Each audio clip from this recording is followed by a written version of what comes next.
तमद्भुतं बालकं भुजेक्षणं चतुर्भुजं संगगदायुधायुधं श्रीवत्सलक्ष्मं गलशोभकौस्तुभं पीताम्बरं सान्द्रपयोधशौभक्यं महार्यवैदूर्य किरीट कुंडलम। वही परमाध्यक्ष पूर्ण ब्रह्म परमात्मा परमेश्वर अखिलेश्वर जगत नियंता अनंत कोटि ब्रह्मांड नायक कर्तुम सर्वथा कर्तुम सर्व सामर्थ्यवान कौशल्य आह्लाद करता दशरथ नंदन मर्यादा पुरुषोत्तम भगवान श्री राम का आगमन हो रहा है। यहाँ पर कोई भी उमर शेख बाबर हुमायूं अकबर शाहजहां जहांगीर औरंगजेब बहादुर शाह जफर मीर बाकी मीर कासिम सिराजुद्दौला की विचारधारा नहीं चलेगी।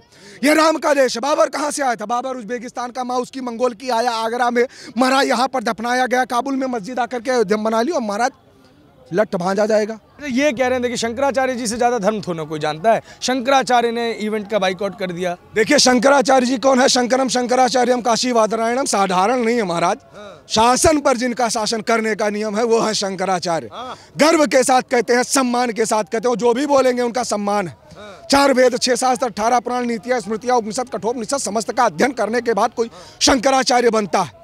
अब मैं ये पूछना चाहता हूं इन तथाकथित वामपंथी मीडिया के दुष्प्रचार करने वाले लोगों से, श्रृंगेरी मठ के शंकराचार्य जी रुष्ट हैं, ज्योतिर्मठ के शंकराचार्य जी रुष्ट हैं, या शारदा मठ के शंकराचार्य जी रुष्ट हैं, या गोवर्धन मठ के शंकराचार्य जी रुष्ट हैं? लीगल तरीके से कोई प्रमाण उन्होंने जारी किया है कि मैं राम मंदिर के निर्माण का विरोध करता हूं? तो आप मुझे बताइए, महाराज तथाकथित वामपंथी मीडिया के चक्कर में आप भी पड़ गए। कौन विरोध कर रहा है? 125 करोड़ भारतवासी नहीं, समस्त विश्व अगर देखा जाए राममय हो। क्या बात कर रहे हो? 22 तारीख की तैयारियों में जुटा हुआ है। ये क्या बात करोगे हो? 14 वर्ष बाद जब भगवान राम अयोध्या आए थे वनवास बिता करके, तब हमने दीपोत्सव मनाया था। और महाराज ये 500 वर्षों का संघर्ष है। महामहोत्सव मनाएंगे और हिंदुओं की जीत का सबसे बड़ा विजय उत्सव मनाएंगे। साहब ये कहा जा रहा है कि माहौल राममय होना चाहिए। लेकिन मोदी जी मोदी में कर रहे हैं। चुनावी पीआर स्टंट बना दिया इतना बड़ा धार्मिक कार्यक्रम। आओ कौन से लोग थे जिन्होंने सोमनाथ से लेकर के अयोध्या के लिए रथ यात्रा निकाली थी और वहां एक नारा दिया गया था कि राम लला हम आएंगे मंदिर वहीं बनाएंगे। हाँ, बहुत अच्छा बोले हैं आप। हाँ, ये देख कर आजकल के पत्रकार लोग भी बढ़िया राम, जब मीडिया राममय हो गया तो सरकार की आप क्या बात कर रहे हैं? तो जिस समय अडवाणी जी की रथ यात्रा निकली हुई थी, एक नारा दिया गया था कि राम लला हम आएंगे मंदिर वहीं बनाएंगे, तो नारा अब साकार हो गया है। राम लला हम आए हैं, मंदिर वहीं बनाए हैं, तारीख भी बताए हैं, न्योता भी भिजवाए हैं, लेकिन विपक्ष वाले यहाँ नहीं आए हैं। यह मंदिर पूर्ण नहीं हुआ है, उसके ऊपर बार बार प्रश्न उठे जा रहे हैं कि पूरा मंदिर नहीं बना है अभी, उसको बनने में अभी कम से कम 2 साल लगेंगे। अरे पूरा मंदिर अभी 100 साल तक बनता रहेगा। हिंदू इतना चंदा दिए हैं कि 100 साल तक ये मंदिर बनता रहेगा। आप क्या बात करते हैं? गर्भगृह बनकर के कंप्लीट हुआ कि नहीं हुआ? और जब गर्भगृह परिपूर्ण हो गया तो रामलला विराजेंगे कहाँ? गर्भगृह में। तो काहे भैया इनमें छींटाकशी की जा रही है? जिन्होंने ना वेद पढ़ा, ना शास्त्र पढ़ा, ना पुराण पढ़ा, ना इतिहास पढ़ा। एक चीज मैं कोट कर दे रहा हूँ, शंकराचार्य जी के किसी भी टिप्पणी पर मैं कोट नहीं कर सकता हूँ। मेरी हस्ती नहीं है, मैं कितना भी पढ़ लूँ। शंकराचार्य हैं, उनके समस्त बातों का सम्मान है। लेकिन वामपंथी तथाकथित वामपंथी मीडिया वालों को कहना चाहूंगा, दुष्प्रचार बंद करो। कोई अगर समर्थन में नहीं है तो कोई राम मंदिर के विरोध में भी नहीं है।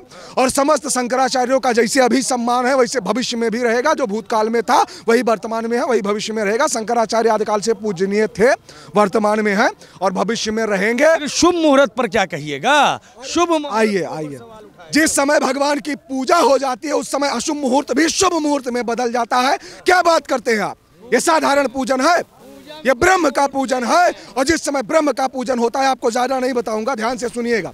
श्रीमद् भागवत महापुराण में बताया गया, श्रीमद् भागवत महापुराण के 10वें स्कंद के 3रे अध्याय में बताया गया, तमद्भुतं बालकं भुजेक्षणं चतुर्भुजं संगगदायुधायुधं श्रीवत्सलक्ष्मं गलशोभकौस्तुभं पीताम्बरं सान्द्रपयोधशौभक्यं महार्यवैदूर्य किरीट कुंडलम। जिस समय भगवान श्री कृष्ण को अवतार लेना था, हमें नहीं लग रहा बहुत शुभ था, लेकिन सब जितने भी ग्रह थे सब एक हो गए। भगवान राम को जब अवतार लेना था, जोग वार ग्रह लग्न तिथि सब ही भये अनुकूल, 3 लोग 14 सब अनुकूल हो गए भैया। ये ब्रह्म का आगमन है। ब्रह्म कौन है? वही परमाध्यक्ष पूर्ण ब्रह्म परमात्मा परमेश्वर अखिलेश्वर जगत नियंता अनंत कोटि ब्रह्मांड नायक कर्तुम सर्वथा कर्तुम सर्व सामर्थ्यवान कौशल्य आह्लाद करता दशरथ नंदन मर्यादा पुरुषोत्तम भगवान श्री राम का आगमन हो रहा है। किसी पार्टीशियन या पॉलिटिशियन का आगमन नहीं हो रहा है। बात ये हो रही है, बार बार प्रश्न उठाए जा रहे हैं भाजपा की तरफ से या लोगों की तरफ से आपको पता होगा कि 22 तारीख के कार्यक्रम में कांग्रेस नहीं आ रही है। कांग्रेस का ये कहना है, जो मैं पहले ही बोल चुका हूँ, कि ये धार्मिक कार्यक्रम नहीं, मोदीमय कार्यक्रम हो गया। दूसरा, हम थोड़ा सा अतीत में भी चलना चाहते हैं। हम भी चलेंगे। मथुरा में पहली दफा ऐसा हुआ है, सर आप थोड़ा पीछे से बनाइए ना, मथुरा में ऐसा पहली दफा हुआ है जब कोई प्रधानमंत्री गया है। इससे पहले प्रधानमंत्री वगैरह नहीं जाते थे, क्योंकि देश के सेकुलर स्ट्रक्चर को मेंटेन करना चाहते थे। नेहरू जी को भी सोमनाथ मंदिर का न्योता मिला था, लेकिन नहीं गए थे। अब बताइए, प्रधानमंत्री जो है सेकुलर स्ट्रक्चर तोड़ रहे हैं, कह रहे हैं। आपको मैं एक बात बता रहा हूँ, कुछ तथाकथित पार्टियां ऐसी भी थी भारत देश में जो राम के होने का सबूत मांगती थी कि राम का अस्तित्व क्या है। तो महाराज जी राम के नाम के अस्तित्व पर सवाल उठाई थी कि नासी हो जाए, नासी हो जाए, साफ साफ बताई था। दूसरी बात, जो पार्टी 200 सीटों पे 250 सीटों पे लड़ रही थी, 20 सीटें नहीं बची महाराज। खाता नहीं खुला उत्तर प्रदेश में सही से अगर देखा जाएगा। हाँ, जिन्होंने राम के रथ यात्रा को रोका वो जेल में चक्की पीसिंग, और जिन्होंने राम भक्तों पर धड़ाधड़ गोलियां चलवाई, इसी सरयू के जल को कार सेवकों के रक्त से लाल कर दिया। महाराज उनकी क्या स्थिति हुई, आप हॉस्पिटल जाते तो देखते। और दूसरी बात, जो राम के अस्तित्व पर सवाल उठाएगा उसका नाश हो जाएगा। राम साधारण है, ब्रह्म अतर्क बुद्धि मनमानी। राम के अस्तित्व पे कहाँ वो सवाल उठा रहे, कह रहे 22 तारीख के बाद अखिलेश जी भी आएंगे। 22 तारीख को नहीं आएंगे। भैया सभी आओ, राम सबके यहाँ। हम चाहिए थे कि आप सभी लोग आए और आकर के ये देखें कि यहाँ क्या हो रहा है, क्योंकि देखोगे, हम तो इकबाल अंसारी को भी न्योता दिए कि भैया पक्षकार तुम ही थे, तो तुम देखो बाबरी मस्जिद का जो सपना लेकर के बैठे थे, भव्य राम मंदिर कैसे बन रहा है, कैसे बन रहा है। अरे देखिए, दिखाया जा रहा है। कई जो आपने जिन वामपंथी मीडिया का जिक्र किया, मैं वामपंथी या कोई टैग नहीं दूंगा, लेकिन कई लोग बोल रहे थे कि भव्य राम मंदिर बनने के चक्कर में लोगों की दुकानें छीन ली गई। अच्छा। लोगों का घर जो है वो तोड़ दिया गया। प्रभु खुश होंगे क्या? मर्यादा पुरुषोत्तम खुश होंगे प्रजा को दुखी देख के?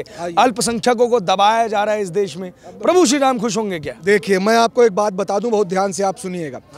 आप बता रहे हैं दुकान तोड़ने की बात है, जिनकी 4 दुकानें थी उनका गेस्ट हाउस बन गया। लो महाराज, क्या बात करते हैं आप जाकर के अयोध्या का नजारा देखिए। युगराम राज्य का आ गया, हर घर भगवा लहरा गया, हुई जीत सनातन धर्म की। बात आप रोजगार की कर रहे हैं, 1% के रोजगार में कमी नहीं आई है अगर 50% की बढ़ोतरी नहीं हुई है। जाइए आप देखिए, आप तो लोकतंत्र के चौथे स्तंभ हैं। मंदिर बनने से फूल बेचने वालों का रोजगार बढ़ा, मिठाई बेचने वालों का रोजगार बढ़ा, पत्थर लाने वालों का रोजगार बढ़ा, पत्थर चढ़ाने वालों का रोजगार बढ़ा, कढ़ाई करने वालों का रोजगार बढ़ा, कितनों का यहाँ तो भिखारियों का रोजगार बढ़ गया। अब और क्या बताएं हो, अब क्या बताना, अब और क्या, यहाँ भिखारियों का राम राज्य चल गया। एक चीज हमको और बताइए आप, ये जो आपने सारी चीजें कही, अभी भी एक पक्ष है जो बार बार कह रहा है कि जबरदस्ती मस्जिद तोड़ दी गई, विवादित ढांचे को तोड़ दिया गया, वहां पे राम मंदिर के कोई प्रमाण नहीं मिले हैं। अपनी पुस्तकों को वो याद दिलाएंगे कि जिस जगह पे आज मंदिर बना है उस जगह पे मस्जिद थी। और जावेद मियादाद हैं, वो तो कह रहे हैं जो राम मंदिर का दर्शन करके आएगा वो खुद ही मुसलमान हो जाए। ओवैसिया की बात कर रहे हैं, हैदराबाद वाला ना। अब हम आपको बताते हैं, कलाई खोलते हैं, ध्यान से सुनिएगा। हम चाहते हैं कि असदुद्दीन ओवैसी अपनी पुस्तकों को ये बताते रहे कि यहाँ राम मंदिर थी, बाबरी नहीं थी। और सुनिए, बाबर कौन है महाराज, क्या बात करते हैं आप। यहाँ पर कोई भी उमर शेख, बाबर, हुमायूं, अकबर, शाहजहां, जहांगीर, औरंगजेब, बहादुर शाह जफर, मीर बाकी, मीर कासिम, सिराजुद्दौला की विचारधारा नहीं चलेगी। ये राम का देश है। बाबर कहाँ से आया था? बाबर उज्बेकिस्तान का, माँ उसकी मंगोल की, आया आगरा में, मरा, यहाँ पर दफनाया गया, काबुल में मस्जिद आकर के अयोध्या बना ली, और महाराज लट भांजा जाएगा। ये जान लो भैया, अब जो है ये छीटा कसी नहीं चल पाएगी। ये 500 वर्षों का संघर्ष इसलिए चला क्योंकि हिंदू सोया था। महाराज जब हिंदू जगह है ना, आप देखो भव्य राम मंदिर का निर्माण हो गया है। ओवैसी से कह दो ज़्यादा फड़फड़ाए ना। ओवैसी कौन है? कुछ लोगों के नज़र में जो बड़े पॉलिटिशियन हैं उनके नज़र में वो पॉलिटिशियन हो सकता है, मीडिया की नज़र में वो टीआरपी हो सकता है, और अगर देखा जाए मुस्लिमों के लिए बहुत बड़ा खलीफा हो सकता है। मोहित राज के लिए असदुद्दीन ओवैसी, अकबरुद्दीन ओवैसी अंगा हैं। अंगा माने कुछ नहीं, सब खाली, सब खाली फरमानों का प्रतिनिधित्व करते हैं वो इस देश में, आवाज़ है उन। महाराज उत्तर प्रदेश आए, फरहा हो गए। फरहा जानते हो, जब धान उसावा जाते कुछ फरहा उड़ जाता है इसे, तो वह फरहा हो गए। यहाँ यह उत्तर प्रदेश है, यहाँ बाबरवादी और जिन्नावादी विचारधारा नहीं, यहाँ सब राममय है, सीधा सा सिद्धांत है। कैमरा घुमा। उत्तर प्रदेश में स्वामी प्रसाद मौर्य हैं, शफीकुर रहमान बर्क हैं, किस तरीके के बयान देते हैं आपको पता ही है। आप कह रहे हैं, और उनके समर्थक भी हैं, चुनाव भी जीतते हैं। शफीकुर रहमान बर्क से कह दो चांदी बर्क वाली मिठाई खाएं, आराम से घरे बैठें। और रही बात ही, हम तो कही थी जितने विपक्ष वाले हैं ये 3 दिन के लिए आराम से रजाई ओढ़ लें, सोए जाएं। ये 22 वाला इनसे देखा ना जी भाई, बर्दाश्त ना हुई, बिल्कुल बर्दाश्त ना हुई। ये कह दो खाली ओढ़ लिए रजाई चुप्पे सोए जाए, जैसे टीवी खोली है तैसे दिमाग खराब हुई और अनाप शनाप बोल दे हैं। और स्वामी प्रसाद मौर्य जैसे लोग जब नाश मनुष्य पर छाता है पहले विवेक मर जाता है, ना जाने कैसा बयान देते रहते हैं। जिन्होंने रामचरितमानस का राह नहीं पढ़ा, स्वामी प्रसाद मौर्य जैसे लोग ना वेद पढ़ा, ना शास्त्र पढ़ा, ना पुराण पढ़ा, ना उपनिषद पढ़ा, ना कठोपनिषद पढ़ा, ना रामचरितमानस का राह पढ़ा, ना विज्ञान पढ़ा, ना इतिहास, वो रामचरितमानस पर सवाल उठा रहे हैं, राम के अस्तित्व पर सवाल उठा रहे हैं। तो राम के अस्तित्व पर सवाल उठाने की औकात किसी भी राजनेता की नहीं है, वो चाहे स्वामी प्रसाद मौर्य हो या अन्य लोग। आज आपको क्या लगता है, मतलब आज क्यों कांग्रेस जो है वो शंकराचार्य के पक्ष में खड़ी हो गई है? क्या ऐसी वजह है कि वो कह रही है कि नहीं, शंकराचार्यों का मोदी ने सम्मान नहीं किया, जो सबसे ऊपर धार्मिक लोग हैं उनका सम्मान नहीं। जो कांग्रेस सरकार आज शंकराचार्य के कंधे पर रख करके अपनी बंदूक चला रही, वोट रूपी बंदूक, उनको कहना चाहेंगे, एक कांग्रेस सरकार के ही शासनकाल में एक शंकराचार्य जी को जेल में डाला गया था, बाद में सुप्रीम कोर्ट में केस गया, वो फाइनल हुए। और अगर देखा जाए कांग्रेस सरकार के शासनकाल में ही सिखों का नरसंहार किया गया। और अगर देखा जाए कांग्रेस सरकार के शासनकाल में आज वो राममय हो रहे हैं, आज शंकराचार्य के रुष्ट होने का वो दम्भ भर रहे हैं। मैं ये पूछना चाहता हूँ, जब 70 साल उनकी सरकार थी तब क्या अयोध्या नहीं थी? तब क्या राम जन्मभूमि नहीं थी? तब क्या सुप्रीम कोर्ट नहीं था? तब क्या याचिका नहीं थी? तब क्या राम मंदिर का केस नहीं था? चाहे राजीव गांधी हो, चाहे इंदिरा गांधी हो, चाहे सोनिया गांधी हो, चाहे प्रियंका गांधी हो, चाहे कौन लड़कवा का है राहुल गांधी हो, कितने लोगों ने भक्त के लिए कार्य किया। शिव भक्त है वो। हाँ, वो बाबर की मजार पे भी गए थे, तो क्या बाबर भक्त भी हैं? बाबर भक्त भी हैं? सेकुलर है ना वो मोदी। हाँ, सेकुलर हो गए। यही सेकुलरिज्म है जो हिंदुओं के लिए बना है। बस धर्मनिरपेक्ष की परिभाषा क्या? जिस देश में रह करके धर्म से कोई अपेक्षा ना की जाए, सदैव धर्मनिरपेक्षता, यह नहीं संभव। भारत धर्मनिरपेक्ष नहीं, भारत धर्म प्राण देश है। सर्वे भवन्तु सुखिनः सर्वे सन्तु निरामया वाला देश है। अयम निजा परो व्यक्तिम गणना लघु चेतसा उदार चरिता नामा वसुधैव कुटुंबकम वाला देश। लेकिन महाराज अगर सनातन का विरोध करोगे तो रेले जाओगे। सीधा सा सिद्धांत है। अगर कलाम की विचारधारा पर चलोगे, समुदाय विशेष वालों को भी कहना चाहता हूं, तो राष्ट्रपति जैसे सर्वोच्च पद पर बैठाए जाओगे। और अगर कसाब की विचारधारा पर चलोगे तो महाराज सीधा रेले जाओगे। हाँ भैया, कौनों को ताही ना है भाई। आप तो खुलेआम एक तरीके की धमकी दे रहे हैं, बोले देखिए एक सेकुलर स्ट्रक्चर खराब कर रहे हैं आप इस देश का। यही तो कह रहे हैं राम मंदिर, जो मैं वामपंथी पत्र जो आपके अनुसार वामपंथी हैं या दूसरे लॉबी के पत्रकार हैं, उनकी सवाल आपसे पूछना चाहता हूँ। वो कह रहे हैं कि देखिए इस वक्त ऐसा माहौल बनाया जा रहा है देश के अंदर कि सिर्फ राम राम राम ही है। और सैम पित्रोदा कहते हैं कि नरेंद्र मोदी जो है वो मंदिर मंदिर मंदिर कर रहे हैं। मॉडर्न इंडिया बनेगा क्या? देश के माहौल को जो है वो कम्युनल बनाने की कोशिश की जा रही है। देखिए, आपने कहा खुले मंच पर, मेरी आदत है प्रखर राष्ट्रवादी वक्ता मैं इसीलिए कहा जाता हूं जहां राष्ट्र का मुद्दा होता है।